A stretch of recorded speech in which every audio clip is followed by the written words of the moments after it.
salut les explorateurs. Aujourd'hui, je vous amène à Francfort-sur-le-Main. Alors Francfort-sur-le-Main, c'est la 5e plus grande ville d'Allemagne et le siège de la Banque Centrale Européenne. Alors Francfort, ce n'est pas que des gratte-ciel et des costumes cravates, c'est aussi des coins sympas à visiter. Alors suivez-moi pour cette ville riche en modernité et en tradition. C'est parti! Francfort est une ville moderne traversée par le fleuve Main, un affluent du Rhin long de 525 km. Il prend sa source en Bavière, où il joue un rôle central dans la vie urbaine. Depuis le Moyen-Âge, le Main a façonné la ville. C'est grâce à lui que Francfort est devenu un important carrefour commercial. En effet, les bateaux y transportaient du vin, du bois, des épices et des tissus venus de toute l'Europe. Aujourd'hui encore, le fleuve reste navigable et des péniches y circulent chaque jour. Mais le Main est aussi un lieu de vie. Ses berges sont parfaites pour une promenade. On y croise des joggeurs, des artistes de rue et des familles venues profiter de la vue. Alors n'hésitez pas à vous y rendre. De même, ne manquez pas de traverser l'Eiserner Steg, ce célèbre pont de fer piéton construit en 1869. C'est un lieu emblématique où les visiteurs viennent accrocher des cadenas d'amour et admirer la vue imprenable sur la skyline, ce contraste unique entre les gratte-ciel et les clochers anciens du centre historique. À quelques minutes du fleuve, on découvre le Römerberg, la place la plus célèbre de Francfort.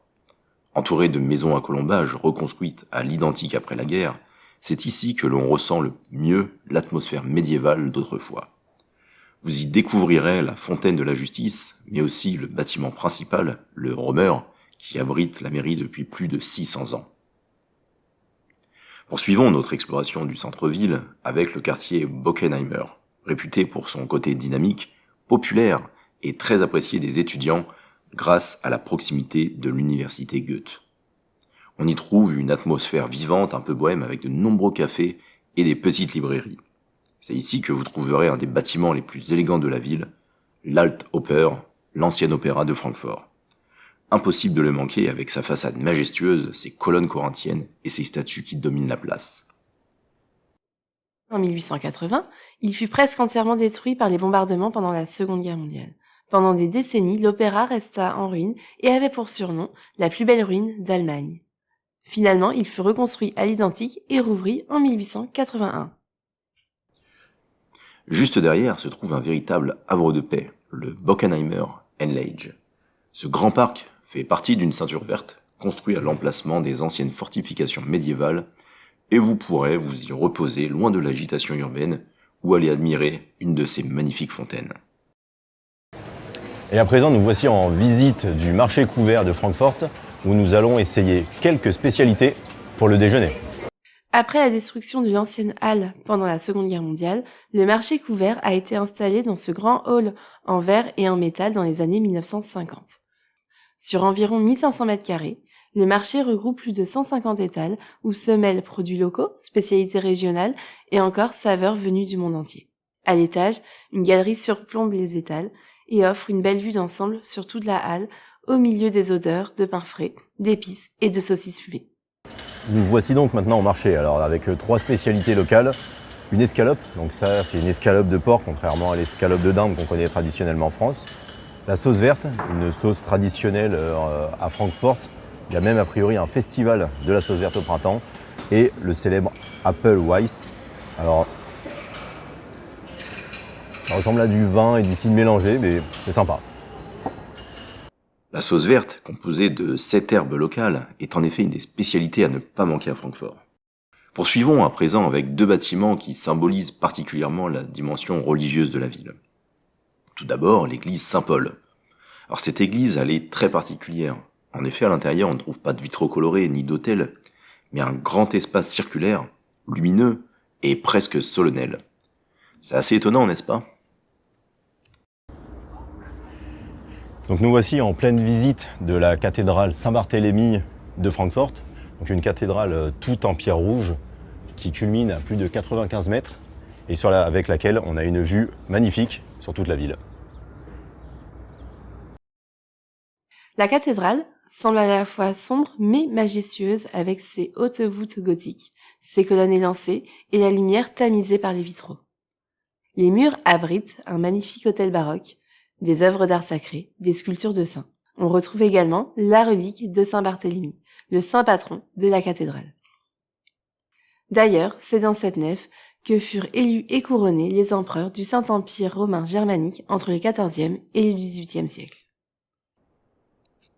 Mais prenons un peu de hauteur en grimpant dans la tour. En effet, après environ 300 marches d'un escalier en colimaçon plutôt étroit, vous pourrez profiter d'une vue qui en vaut largement l'effort. De là, on découvre tout le centre historique, le fleuve Main, et au loin, la skyline moderne de Francfort. C'est un moment à part où l'on prend conscience de la richesse de cette ville, à la fois ancienne et tournée vers l'avenir. C'est une visite à ne vraiment pas manquer. Pour terminer cette découverte de Francfort, direction le musée Senckenberg, l'un des plus grands musées d'histoire naturelle d'Allemagne. Ouvert en 1907, il doit son nom au naturaliste Johann Christian Senckenberg, originaire de la ville, qui se consacra à la recherche et à la diffusion du savoir. Dès l'extérieur, on retrouve une façade imposante dans un style néo-baroque, surmontée de statues représentant les sciences naturelles, mais surtout un diplodocus géant qui accueille les visiteurs dès l'entrée. Ce site a livré de milliers de spécimens vieux de plus de 47 millions d'années, comme des squelettes de dinosaures, mais aussi des espèces plus petites, comme des poissons, des oiseaux et des insectes. Parmi les trésors les plus précieux du Senckenberg, on retrouve aussi des fossiles du site de Messel, situé non loin de Francfort et classé au patrimoine mondial de l'UNESCO. Ce qui rend le musée Senckenberg vraiment spécial, c'est qu'il réussit à transmettre la curiosité scientifique de manière vivante et très accessible. Les présentations sont bien pensées, les explications claires et tout donne envie d'en savoir plus. Alors si vous aimez les musées, si vous êtes curieux de nature ou si vous cherchez simplement une activité passionnante à faire à Francfort, ne manquez pas le musée Senckenberg. Passons à présent au conseil du flot. Nous allons donc passer la nuit dans le AO Hostel. Alors c'est une auberge de jeunesse. Nous allons dormir dans des chambres en dortoir pour 8. On va voir à quoi ça ressemble tout de suite.